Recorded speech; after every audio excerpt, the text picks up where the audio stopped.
हाँ, तो विद्यार्थियों, पिछले लेक्चर में अपन ने सामान्य बीमा व्यवसाय का चिट्ठा बीबीएस प्रारूप में डिस्कस किया था। आज अपन रेवेन्यू अकाउंट से संबंधित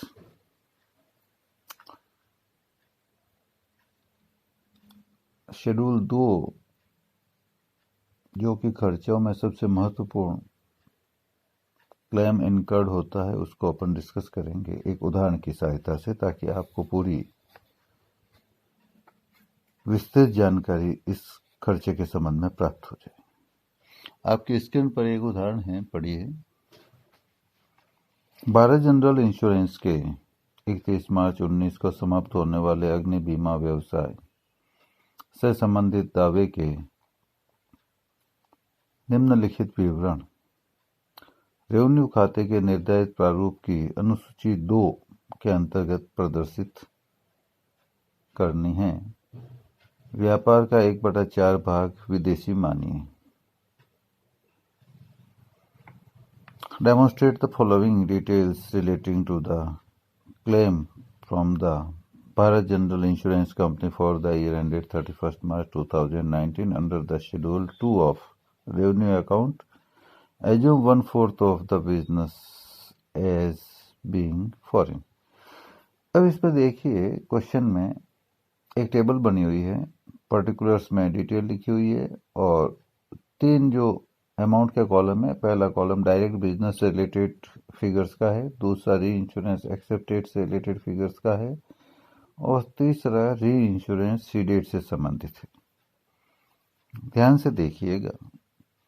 तो अब इन कॉलम्स का अपन को यूज करना है 3 वर्किंग नोट बनाने में। पहला वर्किंग नोट डायरेक्ट बिजनेस का बन जाएगा, क्लेम्स फॉर डायरेक्ट बिजनेस। दूसरा बन जाएगा क्लेम्स फॉर री इंश्योरेंस एक्सेप्टेड और तीसरा बन जाएगा क्लेम्स फॉर री इंश्योरेंस सीडेड। अब देखो, लिखा हुआ है कैश पेड ऑफ क्लेम, मतलब कैश पेमेंट ऑफ क्लेम,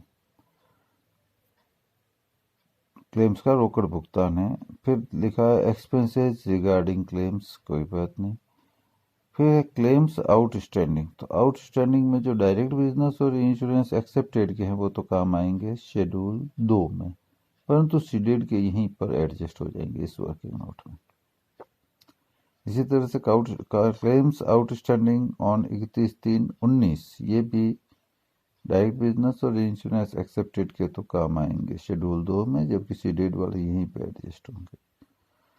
और क्लेम इंटीमेटेड पेंडिंग, ये यहीं पे वर्किंग नोट में ही एडजस्ट हो जाएंगे। तब सबसे पहला बनाते हैं क्लेम्स फॉर डायरेक्ट बिजनेस। तो डायरेक्ट बिजनेस का कॉलम देखिए, पहला लिखा है कैश पेमेंट ऑफ क्लेम 1/20, तो ये लिख दीजिए as it is cash payment of claim. फिर लिखा एक्सपेंसेस रिगार्डिंग क्लेम, ये लिख दीजिए 2000 एक्सपेंसेस रिगार्डिंग क्लेम। फिर ये दोनों ने, तीसरा क्लेम इंटीमेटेड पेंडिंग, ये मान के चलते हैं करंट ईयर के हैं, 24,000, ये लिख दीजिए। बस खत्म हो गया। इन तीनों की जोड़ कर लीजिए तो 1,46,000 आ गई क्लेम्स फॉर डायरेक्ट बिजनेस। दूसरा वर्किंग नोट बनाइए क्लेम्स फॉर री इंश्योरेंस एक्सेप्टेड। इसमें भी पहले कैश पेमेंट ऑफ क्लेम्स लिख दीजिए 30,000 जो क्वेश्चन में दिया है। एक्सपेंसेस रिगार्डिंग क्लेम लिख दीजिए 500 जो दिया हुआ है। बाकी दोनों काम, दोनों ही थर्ड और फोर्थ काम के नहीं है। फिफ्थ में क्लेम इंटीमेटेड पेंडिंग लिख दीजिए 6,000, जोड़ कर लीजिए 36,500 आ जाएगा क्लेम्स फॉर इंश्योरेंस एक्सेप्टेड। ये जो जोड़े हैं ये शेड्यूल 2 में जाएगी दोनों, जो फर्स्ट की क्लेम फॉर डायरेक्ट बिजनेस की है और क्लेम फॉर इंश्योरेंस एक्सेप्टेड की।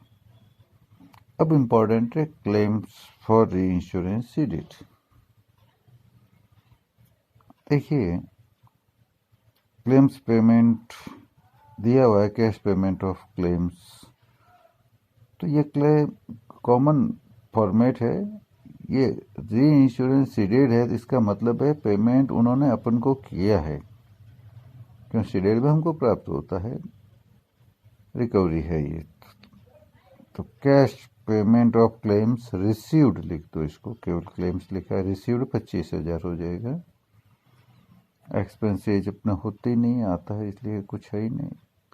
क्लेम आउटस्टैंडिंग 5,000 दिए हैं पिछले साल के, जो हमको प्राप्त हुए तो वो अपन लेस कर देंगे, करंट ईयर के बाकी है वो जोड़ेंगे, तो लेस कर लीजिए claim outstanding at the beginning, क्यों इनकम है ये हमारी। Claim outstanding at the beginning मतलब ये रिकवरी आउटस्टैंडिंग थी पिछले साल की, तो करा लिए, तो 20,000 बच गए। ऐड कर दीजिए claim outstanding at the end means recoverable, ये जोड़ दीजिए तो टोटल आ जाएगा 26,000 क्लेम्स फॉर री इंश्योरेंस सीडेड रिकवरी। ये वर्किंग नोट बन गया आपका, जो आपके स्क्रीन पर है। अब अपन शेड्यूल 2 डिस्कस करते हैं। आपके स्क्रीन पर आ गई ये शेड्यूल 2। सबसे ऊपर लिख देंगे schedule 2 claims incurred net. Column 2 ही बना लेंगे, क्यों प्रीवियस ईयर की सूचना हमारे पास है नहीं, पर्टिकुलर्स और अमाउंट। सबसे पहले लिख दो क्लेम्स पेड, जिसमें डायरेक्ट बिजनेस का 146 आ गया, जो अपन ने क्लेम फॉर डायरेक्ट बिजनेस निकाला था वर्किंग नोट नंबर 1 से। ऐड करो री इंश्योरेंस एक्सेप्टेड, जो वर्किंग नोट नंबर 2 से निकाला था अपन ने 36,500। दोनों की जोड़ कर लो तो 182,500 हो जाएगी। फिर लेस करो री इंश्योरेंस सीडेड रिकवरीज हो गई है 26,000, लेस कर लो, तो नेट क्लेम पेड आपका आ गया 156,500।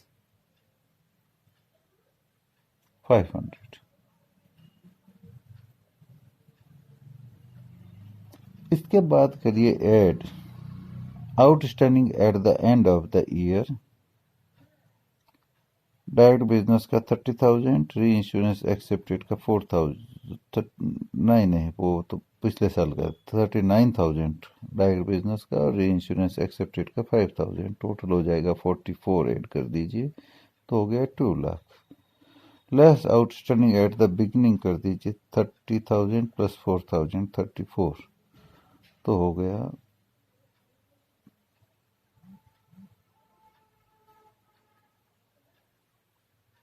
2,05,500 में से 34 चले गए तो 166,500।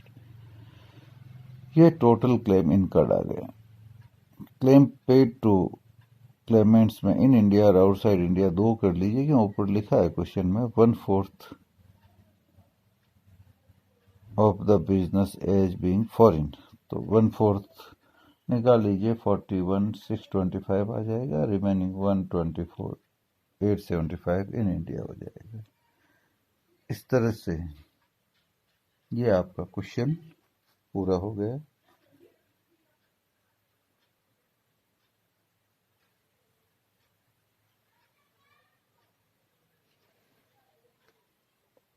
इसके बाद अपन एक लेते हैं प्रीमियम के बारे में, शेड्यूल बनाना।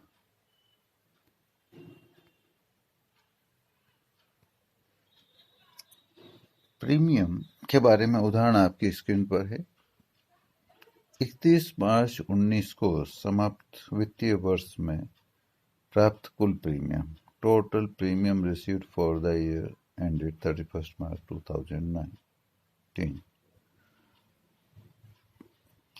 प्रत्यक्ष व्यापार पर ऑन डायरेक्ट बिजनेस है 6 लाख। स्वीकृत पुनर्बीमा पर ऑन री इंश्योरेंस एक्सेप्टेड है 1 लाख। और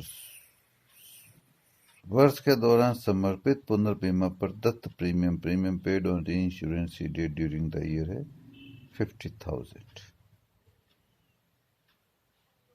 उसके बाद लिखा 31 मार्च 2019 को प्राप्य प्रीमियम रिसीवेबल ऑन 31 मार्च 2019 1,20,000 और 31 मार्च 2018 को प्राप्त प्रीमियम लिखा है। प्रीमियम रिसीवेबल ऑन 31 मार्च 2018 70,000। शुद्ध प्रब्याजी की राशि ज्ञात कीजिए। Calculate the amount of net premium. बहुत सिंपल है।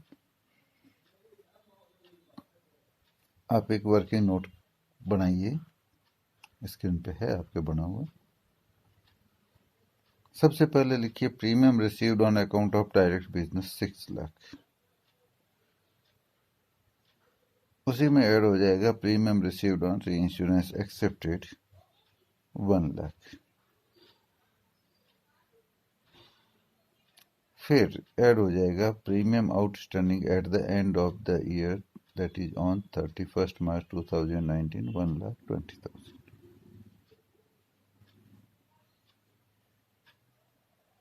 ये मान के चलते हैं कि आउटस्टैंडिंग है वो री इंश्योरेंस एक्सेप्टेड का और डायरेक्ट बिजनेस का दोनों का मिला के। दोनों अलग अलग दिए हों तो दोनों को जोड़ के लिख देते हैं।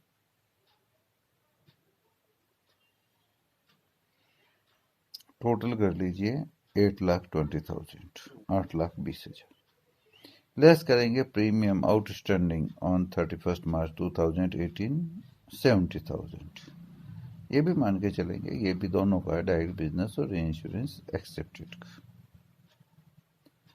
उसके बाद आपको दिया हुआ है वर्ष के दौरान समर्पित पुनर्बीमा पर प्रीमियम 50,000। कुछ भी नहीं लिखा है, मतलब कोई आउटस्टैंडिंग नहीं है और ना ओपनिंग है ना क्लोजिंग है। ये 50,000 लिख के घटा लेंगे तो 1,20,000 टोटल लेस हो जाएगा। 7 लाख नेट प्रीमियम आ गया। यही नेट प्रीमियम काम आता है रिजर्व फॉर अनएक्सपायर्ड रिस्क बनाने के कैलकुलेशन में। यदि ये प्रीमियम की राशि गलत कैलकुलेट हो जाती है तो ऐसी दशा में रिजर्व फॉर अनएक्सपायर्ड रिस्क भी गलत हो जाएगा, लाभ भी गलत निकल जाएगा। पूरा सवाल गलत होने की संभावनाएं बन जाती है। Premium paid on reinsurance दिया है, उसके अलावा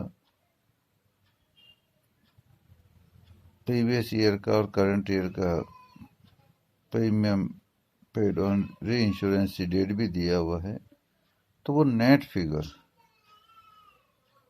क्लोजिंग का ऐड करके ओपनिंग का लेस करके अपन नेट फिगर ही यहाँ लेंगे।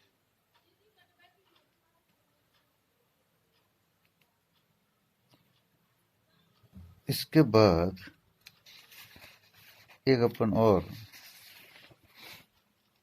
एग्जाम्पल लेते हैं जिसमें